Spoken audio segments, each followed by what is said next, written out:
What's going on, Moderchodes? It's your boy Long Neil back again with another new video. In today's video, we're going to be taking a look at this question from r/AskReddit.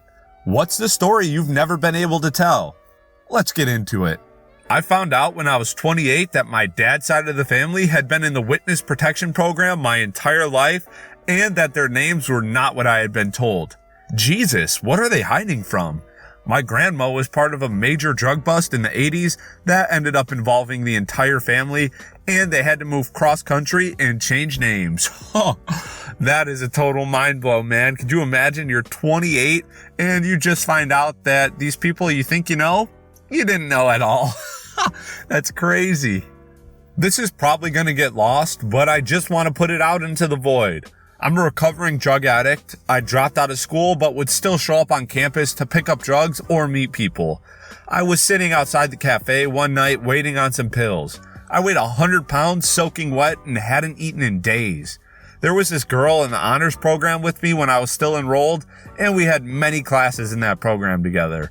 She was a unique young lady. My friend and I bullied her in the past and didn't try to hide it.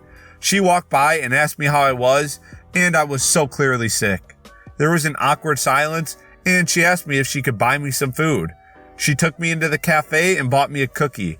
I said thank you, and we parted ways. I cried so hard that night. I was overwhelmed with guilt and gratitude and shame. I never saw her again. That was about 8 years ago, and I remember it clearly, down to what I was wearing. I don't remember her name, but I will never forget her kindness. It was a bright moment in an otherwise sad time in my life. Wherever she is, I wish I could thank her. Oh, that's awesome, man. Even though you did wrong on this chick, at least she got your back, and hopefully you can pay it forward eventually. I work at a cinema, and while doing a general check that everything is operating smoothly, a peculiar movement caught my eye. This particular session was a Father's Day session for Pixels back in 2015. The entire crowd consisted entirely of fathers and their young children, except for the young couple banging in the back row. Poor innocent 16-year-old me, fresh on the job, was gobsmacked. I like that one. And I froze much like a deer in the headlights. I couldn't bring myself to give them the old, "Hey, please stop banging, thanks." So the manager gave them the awkward tap on the shoulder. Cut to the end of the film, the manager and I are at the exit waiting to see the faces of the culprits. Straight out the door, operating at some serious pace, is my sister's best friend and her boyfriend. Both surprisingly were clearly in a great mood, until she made eye contact with the stunned Ethiopian. No face has ever gone from all smiles to utter horror so quick. I beg to differ. Have you ever walked in on your parents banging?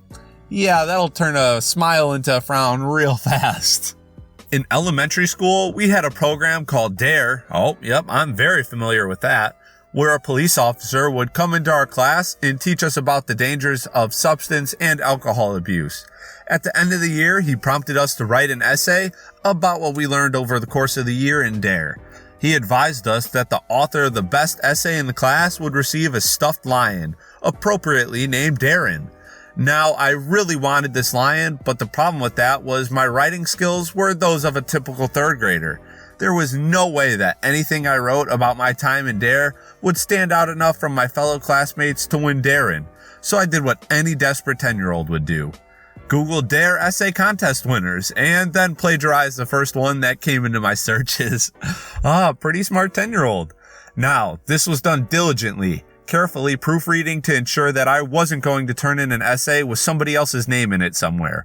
I went through and changed phrasing or a word here and there, but by no means would it pass through Turnitin.com with less than 90% plagiarized. Confident in my chances of winning Darren, I turned in the essay to Mr. Officer, and what do you know? A week later, we had our end of the year reception at the municipal building, which also contained the police station. He listed the top 3 essays, 3rd place, 2nd place, and then he said, holding Darren, the best DARE essay submitted this year was written by Yosoy Corey. Come on up here, get your Darren stuffed animal and read your essay to us, please. I was so excited I won the animal, it was never even a thought that crossed my mind that I would have to deliver this speech. So I reluctantly walked up, took my stuffed animal, and all I can remember at this point is shaking so bad, it looked like I was gonna fall over at the mic. Probably looked like you took some of those drugs that they're telling you not to take from the DARE program. All of my classmates, all of their parents, and the entire local municipality's worth of police officers with their full attention on me, a 10-year-old little fraud of a student. To this day, it's one of my most shameful moments, and I still have Darren sitting on my desk for discouragement from copying others' work. Not much of discouragement if it really paid off for you, but I guess you learned your lesson, so there is a plus side to it. Back when I was in high school, I wanted to approach this girl on a bus on my way to school. She was really hot, and I knew I'd regret it if I didn't approach her. There was one big problem. There was a middle-aged lady seated next to her, and I couldn't talk to this girl with the lady right next to her. I had to think of a quick way to get rid of the lady. I then woke up from my seat, slowly walked to the row where they were seated in, and calmly asked the lady, "Excuse me, ma'am, could you please let me sit next to my sister?" Turns out the lady was the girl's mom.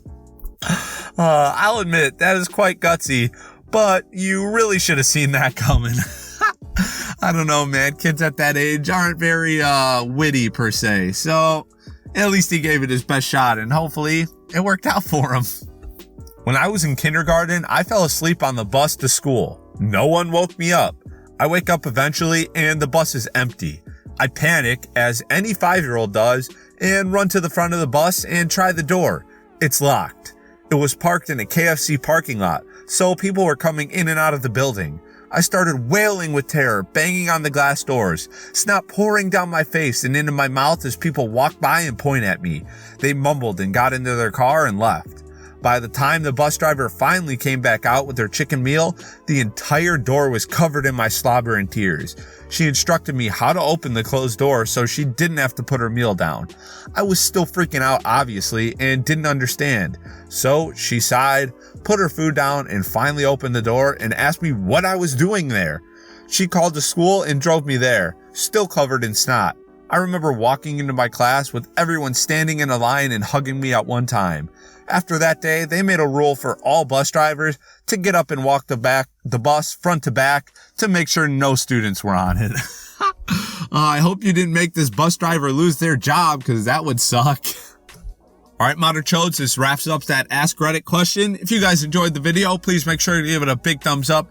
Don't forget to subscribe and turn on notifications, and share this video with your friends. Till next time, peace.